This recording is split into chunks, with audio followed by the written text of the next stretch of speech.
Olá pessoal, tudo bem? Bem-vindos ao programa Networker, o seu programa semanal que transforma networking em negócios. E no programa dessa semana, um super conteúdo relacionado ao direito empresarial, com o apoio aqui do escritório de advocacia Marinho Ferraz e Lemos. As duas doutoras aqui darão uma aula, a doutora Fernanda Lemos e a doutora Natácia Marinho Ferraz. Já com vocês.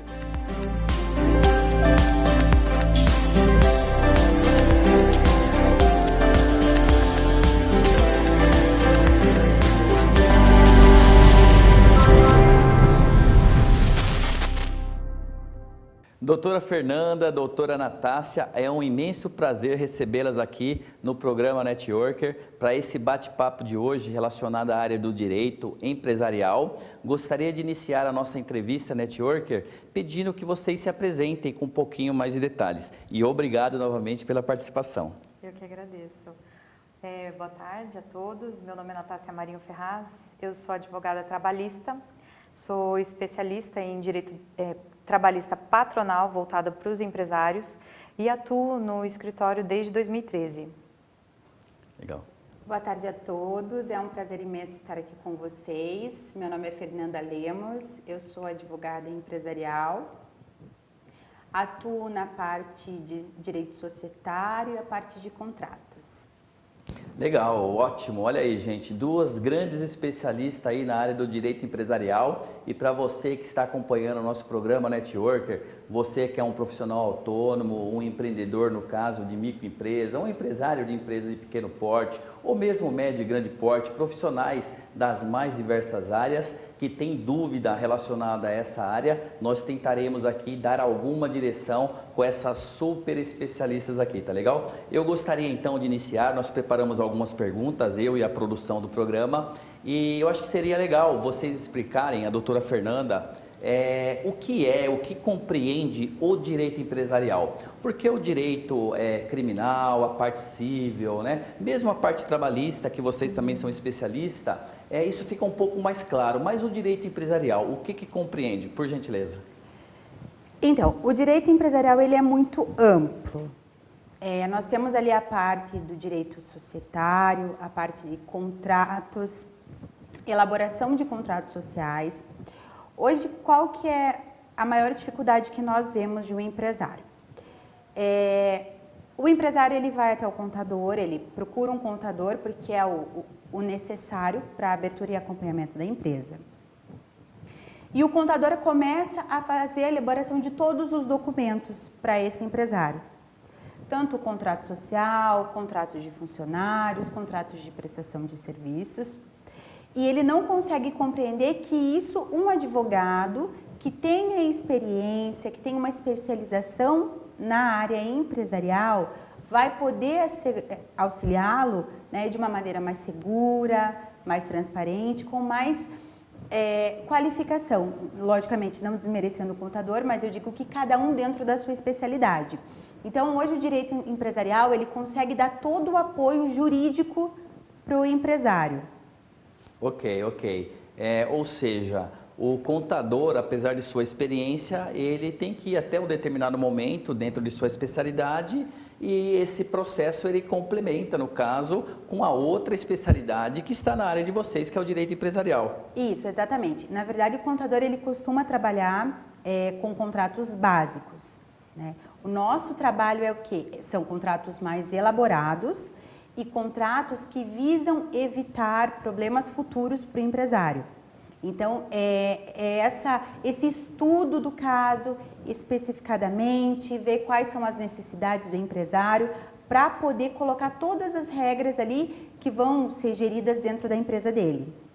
Ok, o direito empresarial compreende toda a parte de contrato societário, fornecedores, prestadores de serviços, ou seja, tudo que nós entendermos aí como contrato comercial, contrato de negócios, é compreendido nessa área do direito empresarial. Isso, é exatamente. isso. Exatamente. Doutora Natácia, e no caso dos contratos, né, de fornecedores, a sua experiência, olhando para, os prestadores de serviço, né? A doutora Fernanda comentou a respeito dessa questão de muitas vezes buscar o básico, no caso, né? Um contrato, uma minuta, muitas vezes até já pronta de internet, e que nem sempre atende, ou quase nunca atende, ou atende sob risco. Eu gostaria que a doutora falasse um pouquinho, né, com a sua experiência, a respeito desse risco, dessa situação, por gentileza. Então, o que mais a gente vem visto, né, comumente é visto nessas áreas de prestação de serviço? Ultimamente, devido aos últimos anos, a legislação autorizou que era possível contratar os MEIs, então criou-se a moda, né, entrou na moda a contratação de MEIs para terceirização, quarteirização de trabalho. E aí deve-se ter muito cuidado, porque não é porque eu contratei determinada pessoa para prestar serviços para mim, que essa pessoa não pode lá na frente gerar um vínculo trabalhista e ingressar com uma reclamatória trabalhista. Então, o prestador de serviço, a gente sempre fala que tem uma linha muito tênue entre o que é um prestador de serviço e o que é um empregado com vínculo empregatício. Então, o prestador de serviço, ele não tem aquela obrigatoriedade de prestar subordinação para o teu empregador, para o teu, né, tomador de serviço. Então, o empregado já é diferente. Por quê? Porque ele tem horário, ele tem continuidade, ele tem o salário dele e ele tem a subordinação. Então, o que a gente sempre deixa bem claro é o prestador de serviço tem sim uma subordinação, mas a subordinação dele é muito diferente do que a subordinação do empregado, porque ele deve sim prestar o serviço e demonstrar ali que o serviço foi executado com a qualidade com a qual ele foi contratado. Mas por isso que a gente sempre fala, a linha é muito tênue. Então é importante ter sim um contrato bem elaborado e além de um contrato bem elaborado, a execução desse contrato deve ser também de forma com a legislação atual. Se eu fiz um contrato muito lindo, especificando ali determinadas atividades daquele prestador de serviço, mas no dia a dia eu falo que ele entra das 8 às 6 e que ele tem que prestar contas de tudo que ele tem feito durante o dia, aí não adianta nada eu ter feito um contrato de prestador de serviço se o meu vínculo é empregado-empregador. Perfeito, perfeito. Nesse caso específico, logicamente que você também tem aqueles empregadores que talvez por falta de conhecimento ou às vezes até tem algum conhecimento, mas infelizmente tende a ir para uma direção que não seja mais correta e tem as contratações, no caso, no modelo indevido, porque até alguns anos atrás você falava do prestador de serviço, era realmente muito claro, né? Aquele profissional que ia prestar um determinado serviço na empresa, um profissional de TI com uma área mais específica que vai lá só para fazer um job, um serviço. E depois dessa lei que a doutora comentou, no caso, essa possibilidade de contratar realmente o microempreendedor e muitos acabam substituindo atividades que são atividades de um CLT como um prestador de serviço. Isso vocês veem isso no dia a dia? Acontece? Acontece muito no dia a dia, principalmente essa contratação de MEI, por isso que eu disse, né, questão de moda, parece que criou-se a moda ali e agora todo mundo contrata-se por meio de MEI, porque a lei de terceirização autoriza que eu terceirize atividade fins e atividades meios, que são atividades essenciais ali para a empresa. Então, antigamente eu só poderia contratar uma determinada atividade, hoje não, eu posso contratar irrestritamente. E aí essa autorização da terceirização facilita com que os empresários contratem os MEIs, mas existe essa linha que a gente tem que deixar bem claro que não basta eu contratá-lo, fazer ele abrir um CNPJ, fazer um contrato lindo e na execução do contrato errar. Perfeito. E aí gera o vínculo empregatício. Perfeito, ou seja, você que está nos acompanhando, cuidado porque a economia realmente pode sair muito cara, né? Consulte sempre um especialista. Doutora Fernanda, e no caso dos fornecedores, essa questão dos contratos também, a importância de ter um contrato customizado de acordo com aquela situação e não a busca por um contrato padrão, aquela história de ligar para um parceiro de negócio e falar, olha, você tem um contrato que você pode me emprestar para me dar uma olhada? Eu já vi isso acontecer. Como que a doutora vê essa situação no caso de fornecedores? Exatamente. O fornecedor, quando nos procura para a elaboração do contrato, o que nós temos que nos atentar? A especificidade daquela relação. Porque cada caso é um caso específico. Então, nós não temos como fazer, por exemplo, utilizar um contrato de uma empresa, uma mecânica para um laboratório, né? Cada empresa vai ter ali as suas regras, como vai gerir aquela relação. Então, nós buscamos fazer um estudo, entender qual vai ser a metodologia, como que esse fornecedor vai ter essa relação, para depois, no segundo momento, colocar em pauta ali como vai gerir, sabe? Porque é muito difícil você pegar um contrato, o que eu vejo muito são modelos da internet. O modelo da internet, ele não tem ali, ele não sabe quem é, por exemplo, o Ronaldo, como é a empresa do Ronaldo. Ele vai ser um contrato amplo que muitas vezes foi redigido para uma outra empresa, para uma outra pessoa. Por isso é necessário o acompanhamento de um advogado para que ele possa colocar de maneira muito clara, de uma maneira que preserve os direitos da empresa e sempre com essa linha de discussão. Às vezes o valor do contrato pode ser revisto, existem multas e todas essas cláusulas elas têm que ser muito bem estudadas e colocadas na elaboração do contrato. Perfeito, ou seja, também as condições comerciais, o tipo de Exatamente. produto, preço, a logística, prazo de entrega, a disponibilidade, os SLAs, tudo isso muda de acordo com a situação que você está buscando, com o fornecedor que você está buscando. Então, realmente, eu fico aqui pensando, é um risco muito grande de querer adotar o mesmo contrato para tudo. Isso, exatamente, porque cada contrato ele tem que ser específico. Você não pode pegar, como eu falei, pegar um contrato de uma mecânica e usar no laboratório, porque são ramos completamente distintos. Mas por mais que isso pareça absurdo, nós temos visto muitos contratos assim. Aí o que acontece? O que isso vai gerar? Houve um descumprimento ali no contrato. Agora eu preciso fazer a cobrança efetiva desse contrato. Não houve o pagamento dos valores, ou foram dados motivos que vão ensejar uma rescisão. Você não tem embasamento legal para executar esse contrato, porque o contrato ele faz lei entre as partes. E a partir do momento que o empresário ele tem um contrato assinado, o contrato é um título extrajudicial executivo. Mas para que ele possa ter validade, algumas regras têm que estar exatamente claras para ambas as partes, para que ele tenha essa força e essa validade jurídica. Tá ok. E com a pandemia, né? Essa questão da pandemia já indo aí para 1 ano e meio, em um processo mais restrito de a questão do home office, nós discutimos isso em programa anterior, inclusive as questões trabalhistas, mas olhando para a questão do contrato com prestador de serviço ou mesmo o contrato com fornecedores. Como que vocês enxergam a questão da flexibilidade? Por exemplo, hoje em dia tem muito aquela questão, né? Eu acho que nos contratos tinha o motivo de força maior, por exemplo, né? Eu não fiz por motivo de força maior. O que é essa força maior e até onde vocês estão vendo que existe a flexibilidade entre um empregador e um prestador de serviço ou entre um comprador e um fornecedor nesse momento de pandemia, no que diz respeito ao prazo, a um atraso, a tirar uns juros? Como que vocês têm visto isso? Então, nós temos atuado basicamente nessa intermediação, porque, lógico, a gente vive ali um momento totalmente diferente, em que a sociedade atual não vive há muitos e muitos anos, então a gente tem que se adaptar a essas rotinas e, lógico, o que a gente pede sempre para os nossos clientes é ver como está o outro lado também.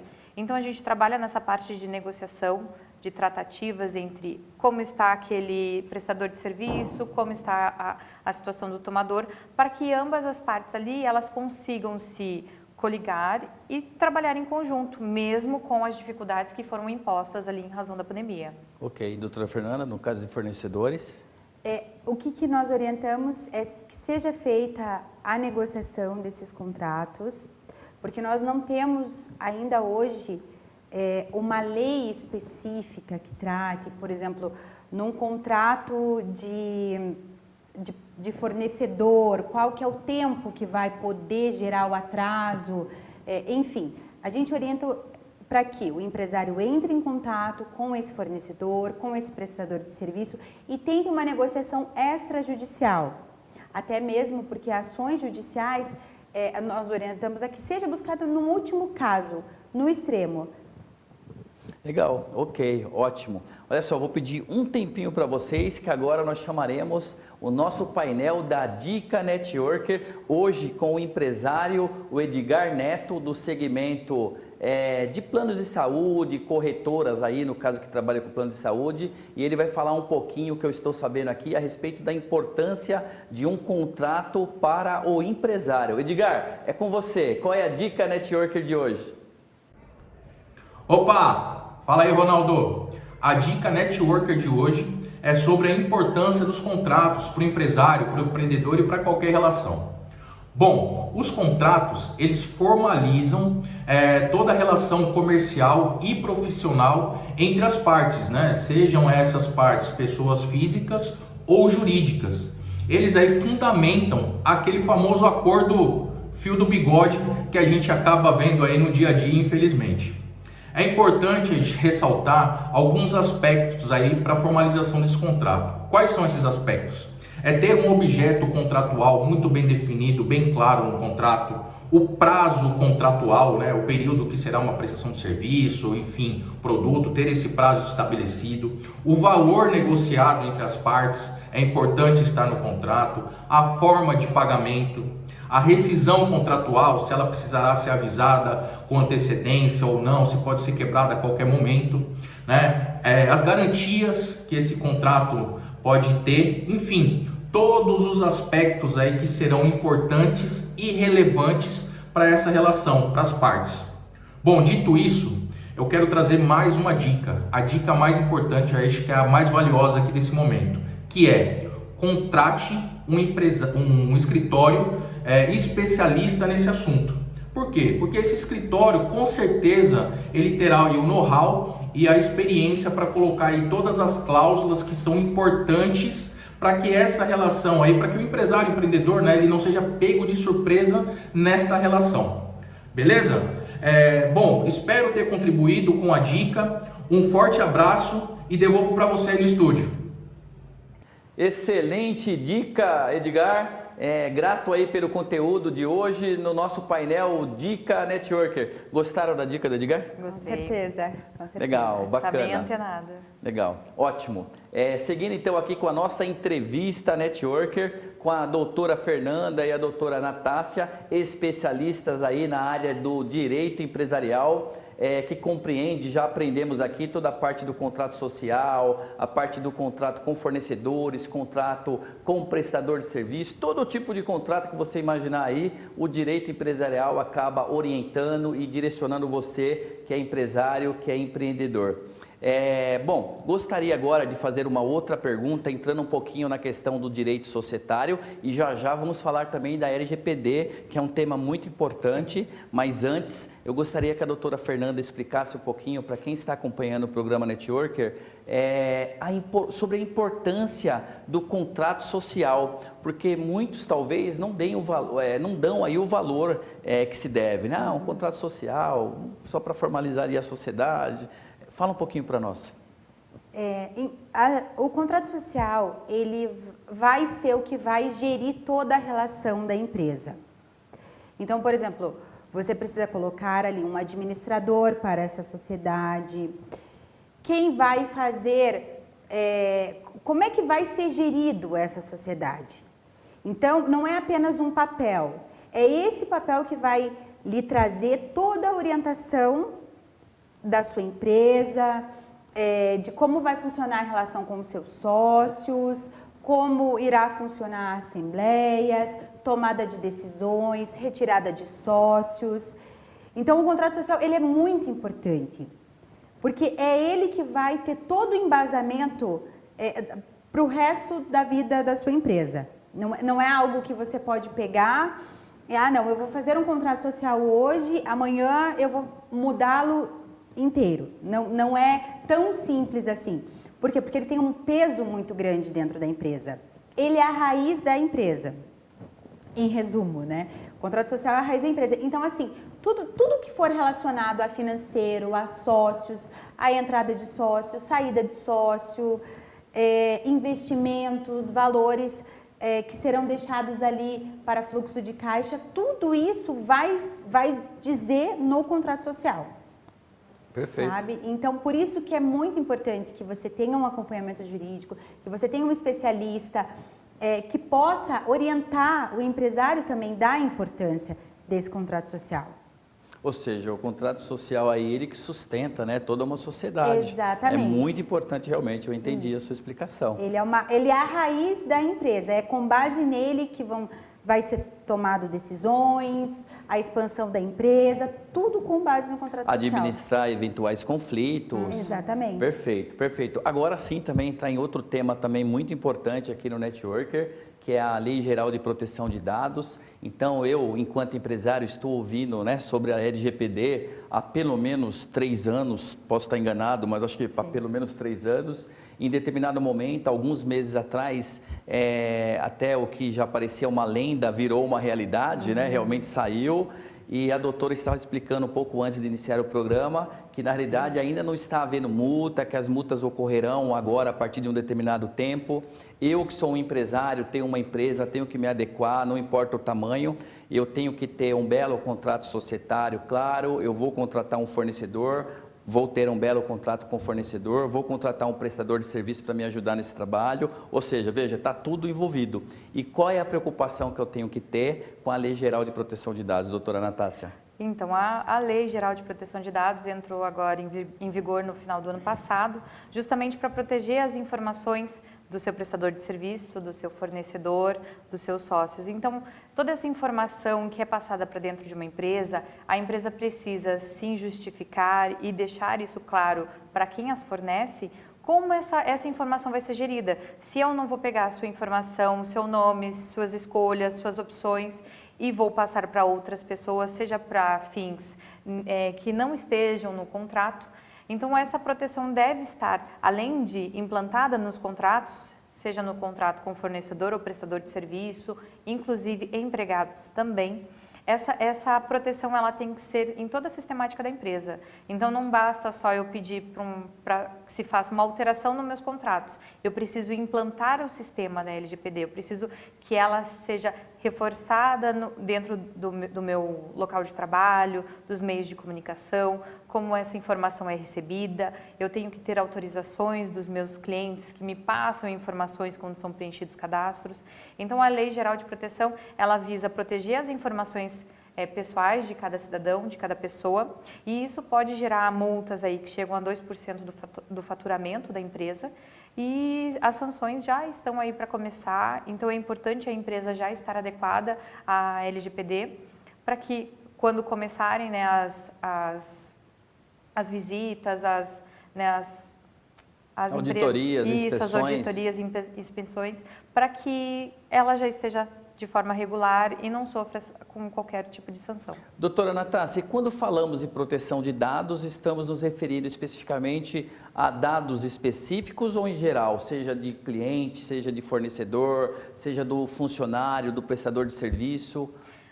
A gente está falando em dados em geral, não só os dados do meu cliente ou do meu fornecedor.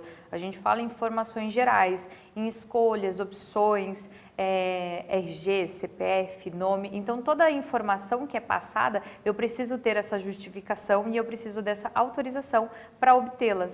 Então, eu chego no escritório, um cliente me contrata e passa as escolhas, como funciona a empresa dele, qual o segredo da empresa dele, e tudo isso eu tenho acesso. E eu, dentro do meu escritório, tenho que resguardar que essa informação não saia dali.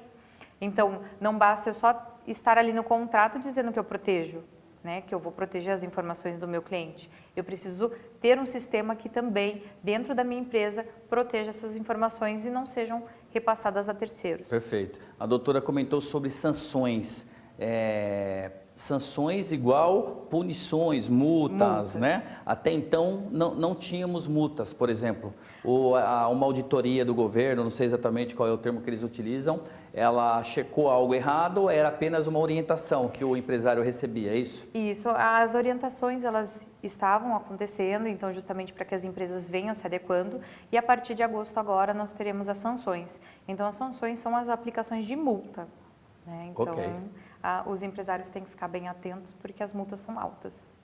Doutora Fernanda, e para contratar um fornecedor, né, seja um escritório de advocacia especializado, que normalmente dá esse tipo de apoio, ou uma consultoria, né, que atue aí na área, esse empresário, ele precisa contratar alguém para fazer essa adequação, que tipo de preocupação ele tem que ter em relação a esse contrato, né, que reforça a sua orientação anterior. Quer dizer, com a LGPD vem ainda mais essa importância de ter um contrato com o fornecedor, um contrato bem feito. Exatamente, exatamente. A Lei de Proteção de Dados, ela vem realçar o sigilo, né, a intimidade da pessoa.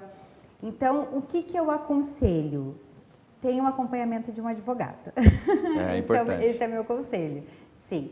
Ele vai conseguir fazer um estudo para ver qual a melhor adequação para a sua empresa, poder orientá-lo da maneira correta, ainda mais tendo em vista que os valores de multas, enfim, são valores bem consideráveis.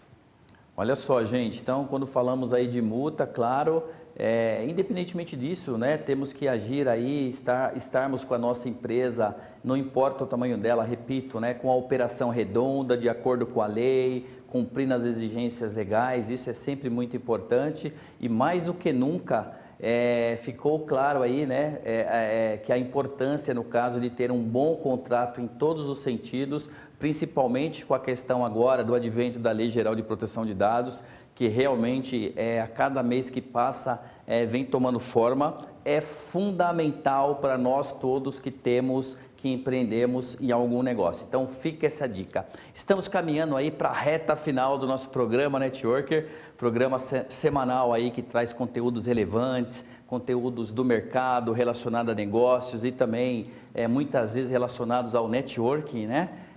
Eu gostaria de pedir para vocês deixarem uma dica, cada uma na sua área, né?